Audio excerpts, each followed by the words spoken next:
오늘 같이 살펴볼 말씀은 요한복음 5장 베데스다 연못에서 일어난 일입니다.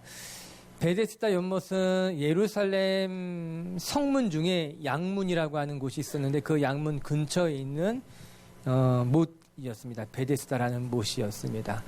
베데스다라 뜻은 긍휼의 집, 자비의 집, 은혜의 집이라는 뜻을 갖고 있는 것이 베데스다예요. 그곳에는 행각이 5개가 있었는데 그 행각 안에는 그 이름처럼 많은 사람들이 은혜를 받고자 긍휼을 얻고자 많은 사람들이 그곳에 모여 있었다. 성경 그렇게 당시의 상황을 우리에게 이야기해 주고 있습니다. 그런데 그곳에 사람들이 몰려 있었던 데는 그만한 이유가 있었습니다. 일종의 전설과도 같은 것인데 옛부터 내려오기를 천사가 1년에 한 번씩 아니 1년에 가끔 그곳에 내려와서 물을 동화하게 하면 휘젓는다는 거죠. 물이 움직일 때에 가장 먼저 그 동안 물에 들어가는 자는 무슨 질병에 걸리든지 다 깨끗하게 낫게 될 것이다 라는 전설이 있었던 거죠. 그리고 수없이 많은 병자들이 그 전설을 믿고 그 베데스다 연못에 몰려들기 시작했어요. 우리 3절을 같이 한번 읽어볼게요. 시작. 그 안에 많은 병자, 맹인, 다리 저는 사람, 혈기 마른 사람들이 누워 물의 움직임을 기다리더니 병자, 맹인, 다리 저는 사람들, 혈기 마른 사람들 등 다양한 사람들이 저마다 자기 아픔을 가지고 와서 그 물이 움직이기를 기다리고 있었다. 그렇게 이야기한 것 아닙니까? 몸이 아픈 사람들, 몸이 건강하지만 앞을 보지 못하는 사람들, 제대로 걷지 못한 채 살아가고 있었던 수없이 많은 사람들이 저마다 자기의 문제를 가지고 베데스다 연못에 모이기 시작했다라고 하는 것이에요. 저는 이 베데스다 연못을 들여다보면서 어쩌면 우리가 살고 있는 이 세상의 축소판이 아닌가 그런 생각을 하게 됩니다. 저마다 아픔을 가지고 몰려든 사람들이 아웅다웅하며 살아가는 것이 마치 우리들이 살아가고 있는 모습과 전혀 다르게 보이지 않았던 거예요. 여러분 4절의 말씀 한번 같이 읽어볼까요? 4절 시작. 이는 천사가 가끔 못에 내려와 물을 움직이게 하는데 움직인 후에 먼저 들어간 자는 어떤 병에 걸렸든지 낫게 됨이라. 그런데 문제는 무엇이었는가? 천사가 가끔 내려와서 물을 동하게 움직이게 하는데 그중에 가장 먼저 달려 들어간 사람만이 건강해진다. 그것이 전설이었던 거예요. 그가 어떤 중병에 걸렸던지 간에 가장 먼저 물에 달려들기만 하면 깨끗이 낫는다라고 하는 것이에요. 저는 이 전설이 너무나 가슴 아픈 거예요. 몸이 아프고 앞을 보지 못하고 제대로 걷지 못하던 이들이 한 가닥 소망을 가지고 몰려온 것이 베데스다 연못이었는데 그 연못에서 전해 내려오는 전설은 너무나도 야박하게 달려 들어가되 가장 먼저 달려 들어간 사람만이 몸이 성하게 된다라고 하는 겁니다. 그가 어떤 중병에 걸려 있는지 중요하지 않았다는 거예요. 그가 지금까지 얼마나 많이 고통을 당했는지 그것도 중요하지 않고 단지 그 동안 물에 가장 먼저 달려 들어간 사람만이 건강하게 된다라고 하는 겁니다. 여러분 한번 생각해 보시기 바랍니다. 물이 움직이는 것을 보는 순간 그 연못 근처 행각에 얼마나 난리가 났겠습니까? 서로 먼저 달려가려고 소리를 지르는 사람들이 있었겠죠. 밀치기도 하고 붙잡기도 하고 아마 우리가 상상하는 것 이상의 아주 큰 난리가 불보듯 뻔하게 일어난 것 아니겠습니까? 그 가운데 또 얼마나 많은 사람들이 다쳤겠습니까? 또 오늘 본문에 보는 것 같이 얼마나 많은 사람들이 마음의 상처를 얻었겠습니까?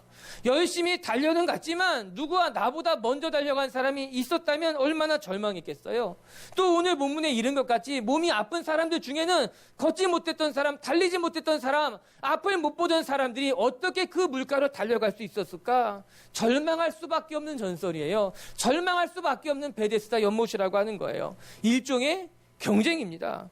누가 먼저 그 물로 달려가는가에 따라서 상황이 형편이 바뀐다고 하는 건 경쟁이죠. 경쟁인데 너무나 참혹한 전설이고 너무나 가슴 아픈 경쟁이라고 하는 겁니다. 그래서 이 베데스다 연못을 묵상할 때마다 지금 우리가 살고 있는 이 사회를 그대로 옮겨다 놓은 것이 아닌가 생각하게 되는 거예요. 아마도 지금이나 2000년 전이나 크게 다르지 않았을 것이에요. 그리고 그 베데스다의 연못을 보는 주님의 마음도 너무나 아팠을 것이 당연한 것 아니겠습니까?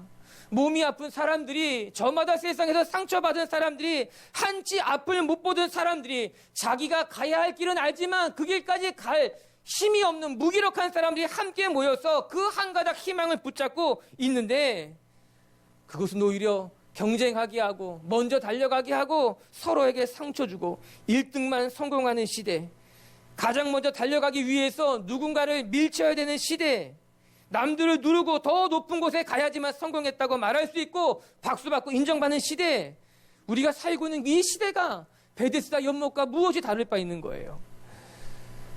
그래서 이 베데스다 연못을 볼 때마다 가슴이 아픈 거예요. 너무 속이 상한 거예요. 그런데 감사한 것은 이 베데스다 연못에 우리 주님께서 찾아가셨다라고 하는 거예요. 이렇게 절망스럽게 살아가는 그들에게 예수님이 찾아가셔서 오늘 주인공에게 이야기하고 있는 겁니다. 내가 정말 낫기를 원하냐? 내 마음의 소원을, 내 마음의 그 희망을 되찾기를 원하느냐라고 하는 거예요. 그리고 그 사람을 고치시고 그에게 새로운 희망을, 생명을 불어 넣으셨다라고 하는 것입니다. 저는 말씀 보면서요, 우리의 삶에 아직 기적이 일어나지 않았다 하더라도, 내 몸이 아직 낫지 아니하고 내가 열심히 기도했음에도 불구하고 아직 기도의 응답이 내게 이르지 않았다 하더라도 예수 그리스도께서 이 땅에 우리를 위해 찾아오신 것만으로도 이미 은혜는 시작됐다고 믿습니다. 온통 상처받은 사람들로 가득한 그 베데스다 연못에 주님이 안타까운 마음을 가지고 찾아간 것 같이 경쟁의 구도 속에서 끊임없이 절망해야 되는 그들 가운데 예수님이 오셔서 내가 낫기를 원하느냐 말하는 것을 보게 되자, 아직 주님이 내 기도에 응답하지 않았다 하더라도, 아직 내 몸이 아프고 아직 내게 절박한 상황에 남아있다 하더라도 이 땅에 예수 그리스도가 찾아온 것만으로도 이미 은혜가 시작된 것이며 희망이 시작된 것이며 하나님의 역사는 시작됐다라고 하는 것이에요. 우리 주님께서 절망 속에 살아갔던 38년 된 병자를 고친 것 같이 하나님의 때가 되면 여러분 삶에 희망을 주시고 여러분 삶의 새로운 인생을 허락하실 줄로 저는 믿습니다. 그렇게 우리 한 사람 한 사람에게 찾아오실 주님을 바라보며 소망하는 저와 여러분들이 될 수 있게 되길 주님의 이름으로 축복합니다. 오늘 우리가 같이 묵상할 장면이 바로 이 베데스다 연못인 거예요. 그 베데스다 연못에서 주님은 누구를 고치셨으며 그 베데스다 연못에서 고침받은 우리는 어떠한 믿음을 가지고 어떤 신앙생활을 해야 될 것인가, 오늘 성령이 우리에게 그것을 보여주고 있는 것입니다. 첫 번째, 오늘 말씀을 통해 우리가 기억하고 싶은 것은요, 우리는 우리의 인생에 있어서 결코 내 힘으로 풀 수 없는 문제를 만날 수밖에 없는 연약한 인생이 우리 자신이라는 것을 잊지 않아야 된다는 겁니다. 여러분, 내 일이지만 내가 감당할 수 없는 일이 있어요. 내 문제지만 내 힘으로 풀 수 없는 문제가 있다는 겁니다. 내게 맡겨진 책임이지만 내 힘만으로는 안 되는 것이 있다라고 하는 것이에요. 그것이 너무나 많아요. 문제는 그게 내 일이라는 거예요. 내 문제라는 거예요. 내가 감당해야 될 문제임에도 불구하고 내 능력 바깥에 있을 때 우리는 어떻게 해야 되는가? 38년 된 병자를 보시기 바랍니다. 그는 무려 38년이라는 긴 시간 동안 누워 있을 수밖에 없었어요. 이 베데스다 연못에 언제 온 것일까요? 아마 몸이 아프자마자 온 것 같지는 않아요. 아마도 할 수 있는 한 모든 방법을 다 동원해서 고치려고 했겠지만 그 소용이 없었던 겁니다. 그래서 결국 그가 찾아온 것이 그 전설을 붙잡는 거예요. 그 베데스다 연못에 가면 천사가 내려올 때 가장 먼저 달려들어가면 나을 수 있을지 모른다라는 그 전설 하나 붙잡고 이 사람도 베데스다 연못에 진을 치고 누워있기 시작했다라고 하는 것이죠. 그의 삶에 어떤 희망도 보이지 않았던 거예요. 어떤 가능성도 보이지 않았기 때문에 어쩔 수 없이 그가 붙들은 것이 이 허망한 신호 하나 붙들고 왔다라고 하는 것입니다. 전 말씀 보면서요, 정말 이 사람이 할 수 있는 것이 아무것도 없구나. 이 사람이 할 수 있는 그 능동적인 것이 아무것도 없구나 생각하게 되는 겁니다. 그런데 거기 와보니까요, 나와 같은 처지에 있는 사람들이 수두룩한 거예요. 나와 같은 아픔을 가진 사람이, 나와 같이 무기력함을 갖고 있는 사람들이 너무나 많았던 겁니다. 병자가, 맹인이, 다리 저는 사람이, 중풍병에 걸린 사람들이 그곳에 자기처럼 다 누워 있었던 거죠. 아마 다시 한번 절망하지 않았을까요? 다시 한번 낙담하지 않았을까요? 나는 걷지도 못하는데, 난 뛰지도 못하는데. 우리 6절 한번 같이 읽어볼까요? 6절입니다. 시작. 예수께서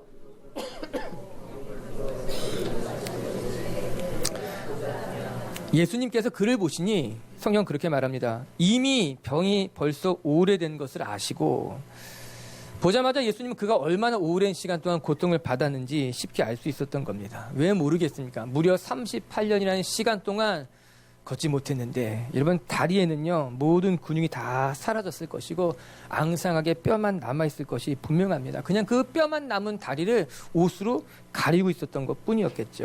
다리가 성하지 못한데 다른 몸은 온전하겠습니까?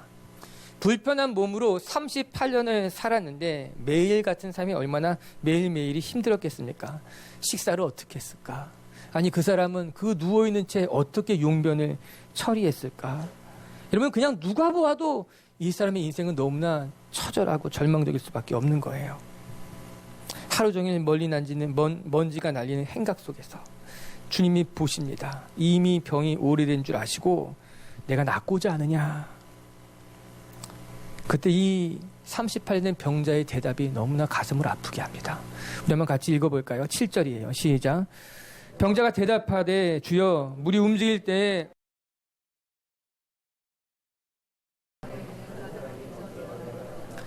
내가 정말 낫기를 원하냐? 묻는 주님의 말씀에 이 병자는 낫고 싶습니다가 아니라 이렇게 대답합니다. 어느 누구도 나를 저 목가에 데려다주는 사람이 없었습니다. 혼자서 베데스다 연못으로 갈 수 없는 사람이었던 겁니다. 그 사람이 이 베데스다로 찾아올 때는 누군가 나를 도와주지 않을까라는 희망을 가지고 온 것 같아요. 그런데 38년 동안, 아니 얼마나 있었지 모르지만 어느 누구도 물이 동할 때 나를 저기까지 데려다 줄 사람이 아무도 없었다라고 하는 거예요. 이 말이 너무나 가슴을 아프게 합니다. 이 병자가 물이 동하는 것을 보고 무엇할 수 있었겠습니까? 달려갈 수 있지 않았습니다. 걸어갈 수 있었지 않았습니다. 기어가는 것도 불가능한 일입니다. 그러면 이 병자가 할 수 있는 일은 한 가지예요. 소리 지르는 것일 겁니다. 물이 동하는데 누가 나 좀 저기로 데려다 주십시오. 내가 걷지도 못하고 달리지도 못하는 불쌍한 사람이니까 제발 지금 나 좀 들어서 저기다 데려다 주십시오라고 소리칠 수밖에 없었던 거 분명하지 않습니까? 그런데 어느 누구도 그 처절한 소리를 듣고 이 38년 된 병자를 물가에 데려다 주는 사람이 아무도 없었다라고 하는 거예요. 왜요? 저마다 자기가 급했거든요. 내 몸 아픈 것이 더 급했기 때문에 그 병자를 돌아보기보다는 자기가 먼저 달려가야만 했습니다. 내 자녀를 먼저 데려가야만 했다라고 하는 것이에요. 여러분 이 베데스다 연못은요 사랑과 배려와 나눔이 있는 곳이 아니에요. 경쟁이 있고 승자가 있고 내 자신만 하는 이기주의인 것가 가득 찬 곳이 이 베데스다 연못이었다라고 하는 겁니다. 시간이 지날수록 이 사람은 더 상처받을 수 없었고 더 낙심할 수밖에 없었고 더 절망할 수밖에 없는 그 절망의 연쇄고리 속에 들어갈 수밖에 없었던 거예요. 어느 누구도 나의 아픔에 함께하지 않습니다. 어느 누구도 나를 저곳에 데려다 주지 않습니다. 처절한 눈물이 예수님의 질문에 터져나오게 된 겁니다. 한번 생각해 봅니다. 이 38년 된 병자에게는 가족이 없었을까? 이 38년 된 병자에게는 친한 친구들이 없었을까? 여러분은 어떻게 생각해요? 아니요. 저는 가족도 있고 친구도 있었을 것이라고 생각합니다. 아마도 처음 그를 이 베데스다 연못으로 데리고 온 것은 그의 가족이었을 것입니다. 반은 믿고 반은 못 믿는 마음으로 그래 내 자녀가 저기 데려가 달라고 하니 그 부모가 데리고 왔을 가능성이 큽니다. 아니면 친구들이 그를 데리고 베데스다 연못까지 데리고 왔을 것도 같습니다. 그런데 그게 잘 되지 않는 거예요. 한 해가 지나고 두 해가 지나고 세 해가 지나고 가족들도 자기의 삶이 있기 때문에 친구들도 자기의 삶이 있었기 때문에 어쩌면 오늘 아침에 이 베데스다 행각에 데려온 것도 친구 있을 수 있습니다. 데려다 놓고 가야지요. 여기까지 내가 도와줄 수 있는데 여러분 질병 앞에 병 앞에 장사 없다는 말이 있지 않습니까? 가족 중에 한 명만 아파도 온 가족이 힘이 듭니다. 질병이 길어지면 길어질수록 가족 식구가 모두 다 힘들기 마련인 거예요. 무려 38년 이 투병 속에 모두 다 지치지 않았을까? 가족도 지치고 사랑하는 친구들도 지치고 본인도 지칠 수밖에 없는 그런 상황에 놓여진 것. 너무나 처절하고 가슴 아픈 곳이 이 베데스다 연못이었어요. 그런데 우리가 기억할 것은요. 이렇듯 우리의 삶에 내가 정말 무기력할 때 내가 정말 아무것도 할 수 없이 처절해질 때 그때 바로 하나님의 은혜의 때가 시작된다라고 하는 겁니다. 나는 정말 아무것도 할 수 없다고. 난 너무나 무기력하다고. 나에게는 소망이 아무것도 없다고 그렇게 자기의 연약함을 깨달을 때가 하나님의 은혜가 시작되는 시점이라고 하는 거예요. 다시 오늘 주인공의 삶으로 되돌아가 본다면 사랑하는 성도 여러분, 이 38년 된 병자가 할 수 있는 것이 아무것도 없었습니다. 이 무너지는 절망감 앞에 그가 붙들 수 있는 것은 정말 어리석은 전설 하나밖에 없었다라고 하는 것이에요. 하지만 주님이 그를 지금 보고 계셨던 겁니다. 신앙이 시작되는 지점은요, 나의 무기력함이 드러날 때입니다. 내가 얼마나 무기력한 존재인지, 내 형편이 내 힘으로는 극복될 수 없다는 사실을 깨달은 바로 그 시점이 하나님의 신앙이 시작되는 시점이라고 하는 거예요. 기도는요, 유한한 인간이 자기 존재의 한계, 즉 자기 자신이 얼마나 유한한지를 깨달을 때 무한한 존재인 하나님 앞에 무릎 꿇는 거예요. 그것이 기도라고 하는 거예요. 내가 내 삶의 한계를 만났을 때 비로소 우리는 하나님을 찾아가는 것 아니겠어요? 내 힘으로 무엇인가 감당할 수 없을 때, 내 형편을 내가 감당할 수 없을 때 우리는 자연스럽게 기도가 터져 나오는 거죠. 여러분, 이 기도는 자연스러운 기도인 거예요. 여러분, 기도를 너무나 고상하게 생각할 필요는 없어요. 정직하게 나의 형편을, 나의 마음을 아뢰는 것이 진실한 기도고, 그 진실한 기도에서 하나님의 역사가 시작된다는 거죠. 우리의 신앙도 마찬가지인 거예요. 우리가 우리의 무기력을 느낄 때, 내 한계를 느낄 때, 나는 정말 아무것도 할 수 없는 형편이라는 것을 깨달을 때 비로소 거기에서 신앙, 믿음 시작된다라고 하는 거예요. 우리 사랑하는 미치교회 성도 여러분, 지금 혹시 여러분 삶의 한계를 만나고 내가 정말 무기력하다고, 내 형편 속에 내가 할 수 있는 것이 아무것도 없다고 깨달았다면 지금이 바로 진정한 신앙이 시작될 때임을 깨닫고 다시 한번 하나님 앞에 무릎 꿇는 저와 여러분이 되길 주님의 이름으로 축복합니다. 가장 연약한 자에게 예수 그리스도는 찾아오셔서 그의 친구가 되시며, 가장 무기력하게 무너지는 자에게 예수님은 찾아가서 그를 고치시는 분이 우리 예수님이라고 하는 거예요. 그 신앙은 내 연약함, 내 무기력함을 통해 하나님이 찾아오는 것이 신앙이라고 하는 겁니다. 두 번째, 오늘 말씀을 통해 또 깨닫게 되는 것은, 그럼 진짜 신앙을 갖기를 원한다면 우리는 헛된 신화와 어리석은 전술을 붙드는 것이 아니라 오직 예수 그리스도를 붙드는 사람이 돼야 된다라고 하는 것이에요. 저는 오늘 말씀을 묵상하면서 너무나 이해할 수 없는 것, 참 어쩌면 이럴 수 있을까? 여러분, 오늘 사건의 배경은 어디입니까? 베데스다? 베데스다는 예루살렘에 있는 곳이에요. 예루살렘 성문이 있는 곳이 베데스다 연못이다. 그곳에 사는 사람들은 모두 다 유대인이요 이스라엘 백성이었다라고 하는 것이에요. 즉 그들은 하나님을 섬기는 민족이었어요. 어려서부터 율법을 배운 사람들이었어요. 우리는 하나님의 말씀을 받은 선민이라고 하는 선민 사상, 그 자부심, 여호와를 섬기는 백성이라는 자부심을 가진 사람들이 유대인이고 이스라엘 백성들이었다라고 하는 겁니다. 그런데 오늘 말씀을 보니 물이 움직일 때 서로 들어가려고 했던 사람들은 누구냐? 그 전설을 굳게 믿고 베데스다 연못에 모인 사람들은 누구냐? 하나님을 섬기는 사람들이었어요. 어려서부터 말씀을 배운 사람들이었어요. 우리는 하나님의 택함을 받은 사람들이라고 생각했던 그들이 너무나도 놀랍게 그 전설을 붙들고 베데스다 연못에 모여서 서로 밀치는 경쟁 속에 자기 몸 하나 붙들고 살아가고 있었다라고 하는 겁니다. 너무 놀라운 거예요. 아니, 이들이 유대인인데, 이들이 하나님의 백성인데, 이들이 어려서부터 말씀을 배운 자들인데 어떻게 이 어리석은 전설을 붙들고 여기에 몰려왔을까? 그런데 또 한편으로 생각해 보면요, 이해가 되는 거죠. 오랜 시간 동안 기도했는데 뭐가 시원하게 뚫리지 않을 때, 내가 열심히 봉사하고 헌신했음에도 불구하고 뭐가 내 삶에 계속해서 고난이 찾아올 때 여러분은 어떻게 하십니까? 낙심하는 사람들이 많은 거예요. 신앙 말고 기도 말고 다른 것을 붙잡아야 되지는 않은가라는 유혹이 찾아올 때가 있다라고 하는 거예요. 기독교인들 가운데 이제 연초가 되죠. 초종비결 보는 사람들이 많답니다. 기독교, 왜 웃어요? 의심스럽네. 안 돼요. 기독교인들 가운데 점집에 찾아다니는 사람이 많다는 거예요. 내가 그래도 교회는 다니지만 내 자녀 결혼하는 문제 앞에서는요, 사주를 본다는 거예요. 내가 교회는 다니지만 이사할 때는 손 없는 나를 찾아본다라고 하는 거예요. 무엇이 문제고 그의 신앙은 어디 있는가라고 하는 거예요. 전국에 무속인이 60만 명이라고 합니다. 점으로 한 해 거래되는 비용이 약 2조 원에 이른다고 합니다. 이게 대한민국의 현실인 거예요. 예수 믿는 사람들이, 교회에 다니는 사람들이 이렇게 많음에도 불구하고 한 해 2조가 넘게 거래가 되고 있다고 하는 거예요. 아마 수없이 많은 사람들, 그들 가운데 예수 믿는 사람들이 수없이 많지 않을까요? 신앙은 있지만 전설을 붙잡는 거예요. 내가 유대인으로 태어났고 선민이라고 말하지만 내 상황이 어려울 때는요, 뭔가 붙들 거 지푸라기라도, 아니 전설이라도, 허탄한 신화라도 붙들고 싶다라고 하는 거예요. 디모데전서 4장 7절에 문명이 나와요. 같이 한번 읽어봐요. 시작.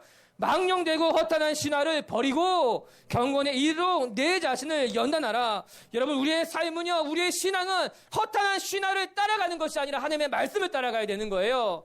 전설을 붙들고 신앙생활하는 것이 아니라 예수 그리스도를 바라보며 신앙생활을 해야 된다고 하는 겁니다. 기억하세요. 베데스다 연못에는 하나님이 없었습니다. 그곳에는 단지 전설만 가득했어요. 헛된 소망만 가득했어요. 경쟁만 가득한 그곳에는 하나님은 계시지 않았다라고 하는 거예요. 수없이 많은 사람들이 자기 몸 하나 낳으려고 서로를 밀치며 서로를 붙잡으며 그렇게 경쟁 속으로 달려가던 그곳에는 하나님이 계시지 않은 거예요. 잘못된 자기 신념만 있었을 뿐이에요. 잘못된 전설만 있었다라고 하는 것입니다. 헛된 믿음을 가진 사람들, 하루 종일 베데스다 연못만 바라보면서 물이 동하기만을 기다려던 그들의 마음속에는 하나님이 계시지 않았던 겁니다. 그들은 하루 종일 연못만 바라보는 거예요. 물이 동하도록. 잠시 화장실 다녀오면 그 사이에 물이 동할까봐, 잠시 한눈이라도 팔면 그 사이에 물이 동할까봐 그들은 한시도 눈을 떼지 못하고 그 연못만 바라보고 있었다라고 하는 것입니다. 그 연못만 주목했다라고 하는 거예요. 아니에요. 우리가 정작 주목해야 할 것은 베데스다 연못이 아니라 하나님의 말씀이라고 하는 거예요. 오늘도 우리 가운데 찾아오셔서 우리를 선하게 인도하시고자 하는 하나님의 뜻, 하나님의 계획을 우리는 주목해야 된다라고 하는 겁니다. 연못이 동하기만을 바라보면서 아무런 소망도 희망도 살아가지 않은 채 전설의 마음을 빼앗기고 헛다른 신화를 붙잡고 있는 여러분 모두에게, 우리 모두가 이제 그 베데스다 연못을 떠나서 하나님 나라로 들어가는 분들이 되길 주님의 이름으로 축복합니다.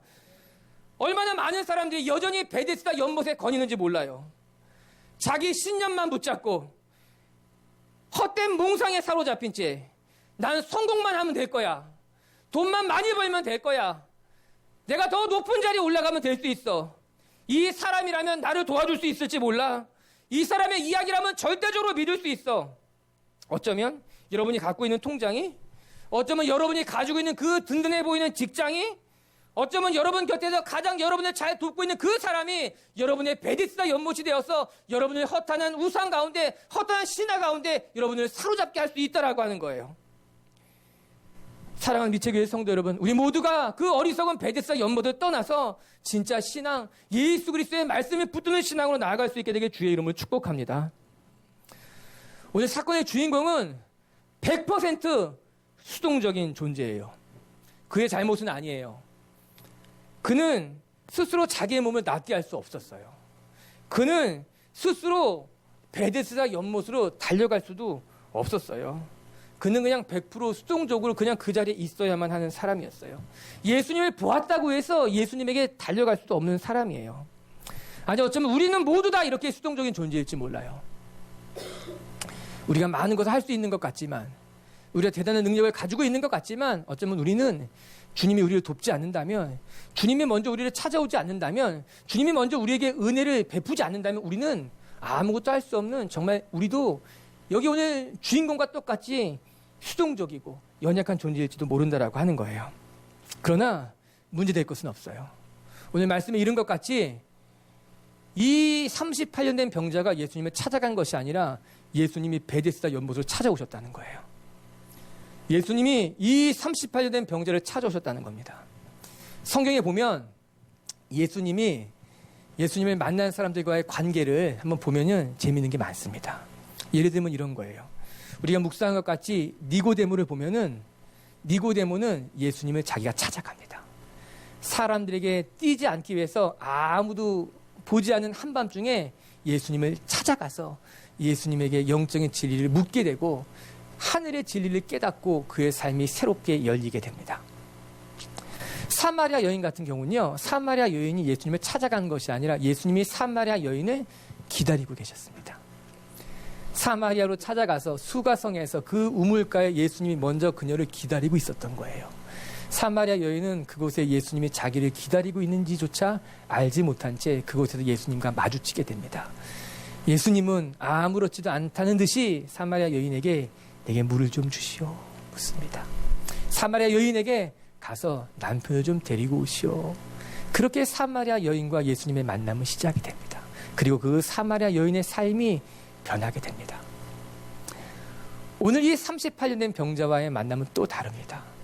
3장의 니고데모가 예수님을 찾아갔다면, 4장의 사마리아 여인은 예수님이 가서 그녀를 기다리고 있었다면, 5장에 38년 된 병자는 예수님이 그 병자를 찾아가셨다라고 하는 거예요. 왜 그랬을까요? 이 38년 된 병자는 자기 힘으로 예수님에게 찾아올 수 없는 사람이었기 때문에 그런 거예요. 예수님은 그것을 아시고 베데스다 연못으로 찾아가십니다. 그리고 거기에 누워있는 이 38년 된 병자에게 다가가셔서 그에게 묻습니다. 내가 낫기를 원하느냐? 사랑하는 성도 여러분, 우리 주님은요, 우리의 작은 신음에도 귀를 기울이시는 분입니다. 때로 내가 하나님 앞에 먼저 나아가지 못해, 아니 내 삶이 너무나 처절하게 무너져 있어서 그냥 그 자리에 주저앉아 있을 힘조차 없을 바로 그때에 주님께서 우리에게 찾아오셔서 우리를 고치시고 돌보시는 분이 우리 하나님이라고 하는 거예요. 걱정할 것이 없어요. 오히려 우리는 무력할수록, 우리는 아무 힘이 없을수록 주님께서 우리에게 찾아오셔서 우리를 고치시고 우리를 새롭게 하실 거예요. 허탄한 신화에서 벗어나 베데스다 연못을 떠나서 우리가 온전히 주님만 바라보는 저와 여러분이 되길 주님의 이름으로 축복합니다. 세 번째 말씀을 통해 또 한 가지 묵상할 것은, 여러분, 신앙을 갖는 것보다 더 중요한 것은 신앙을 세워가는 것이에요. 기적을 경험하는 것보다 더 중요한 것은 기적을 경험한 이후에 어떻게 기적을 열매 맺느냐라고 하는 것이죠. 오늘 이 요한복음 5장의 사건은 성공일까 실패일까? 예수님의 기적은 대부분 성공입니다. 이 성공이란 말이 조금 문제가 있다? 조금 어떻게 표현할지 모르겠지만 이런 거죠. 니고데모는 예수님을 만나서 그의 삶에 변화가 일어납니다. 성공이죠. 사마리아 여인은 예수님을 만나서 자기를 조롱하던 마을로 되돌아가서 내가 만난 메시아를 보라고 이야기합니다. 놀라운 변화예요. 성공이죠. 그런데 오늘 이 5장에 나타난 38년 된 병자는 좀 다릅니다. 10절과 11절을 같이 한번 읽어볼까요? 10절과 11절이에요. 시작. 유대인들이 병 나은 사람에게 이르되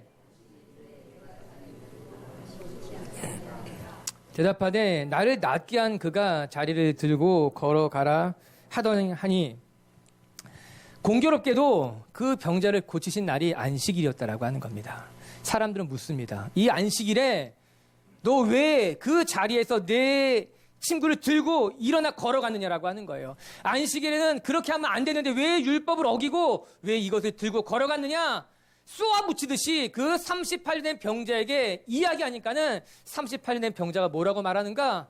제가 한 게 아니라 저 사람이, 나를 고친 그 사람이 나에게 그 자리를 들고 일어나서 가라고 했기 때문에 전 그냥 그 말에 따른 것뿐입니다.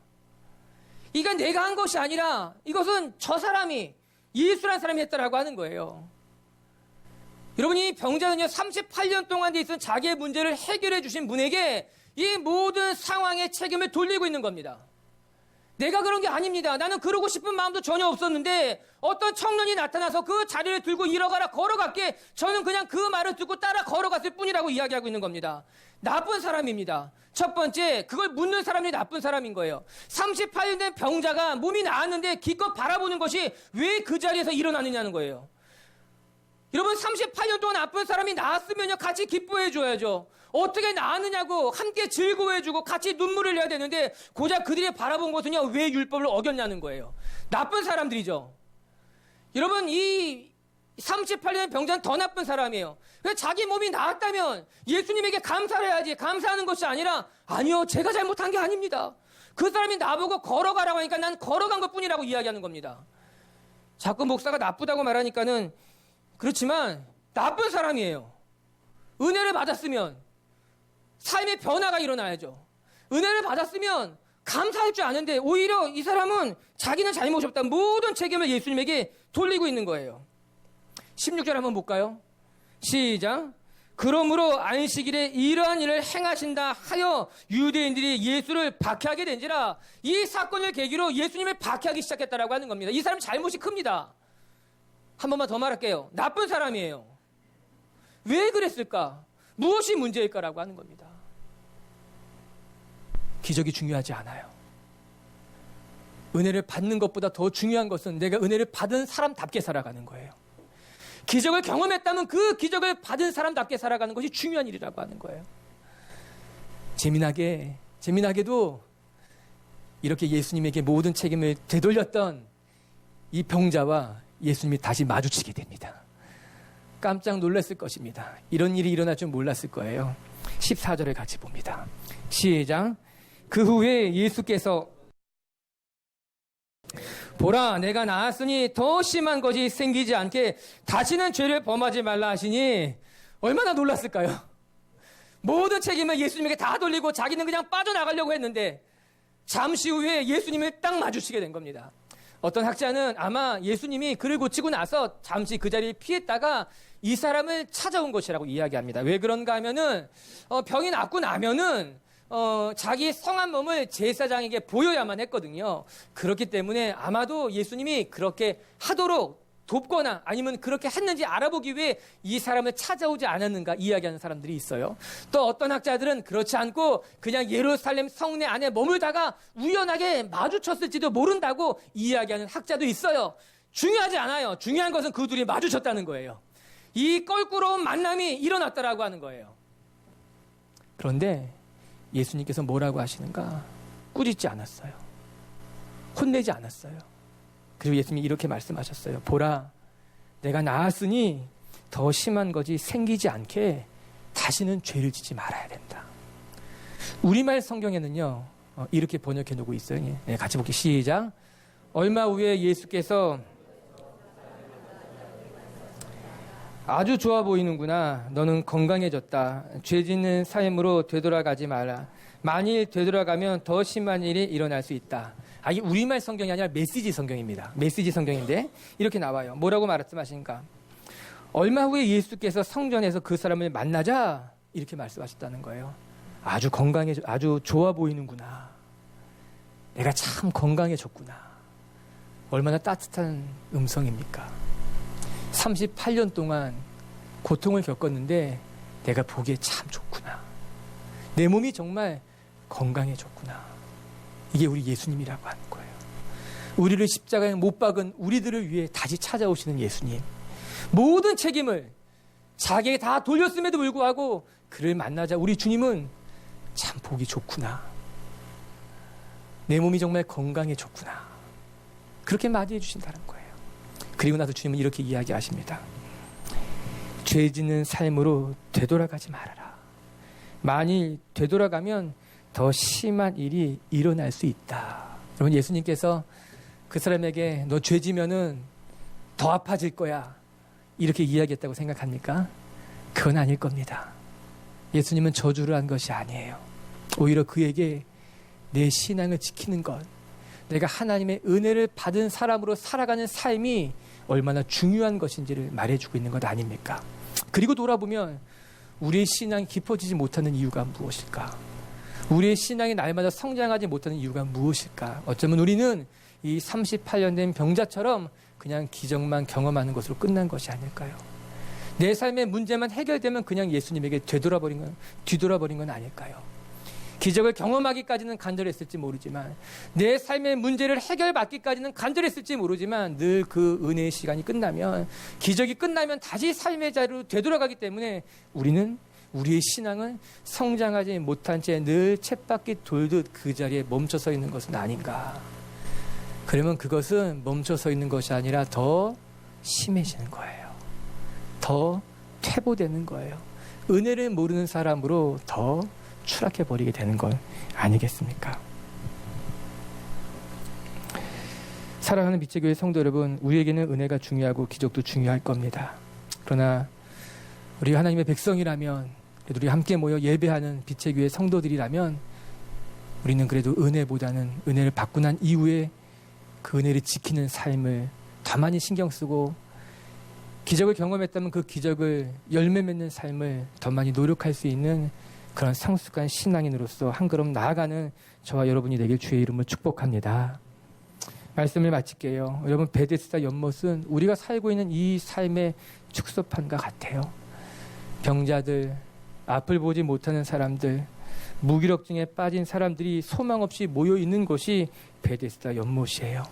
승자만이 인정받고 경쟁 속에서 1등으로 달려야지만 박수 받을 것만 같이 서로가 서로에게 상처를 주는 그 베데스다 연못이 우리가 살고 있는 이 시대 같은 거예요. 하지만 기억합시다. 그 베데스다 연못에 주님이 찾아가셔서 그 베데스다 연못을 고치고 계십니다. 오늘 우리의 삶에 주님이 찾아오셔서 우리의 상하고 병든 것들뿐만 아니라 모든 것을 경쟁으로, 승리로, 이기적이고 개인적으로 풀어가려고 하는 이 사회와 우리를 주님이 고치실 줄로 저는 믿습니다.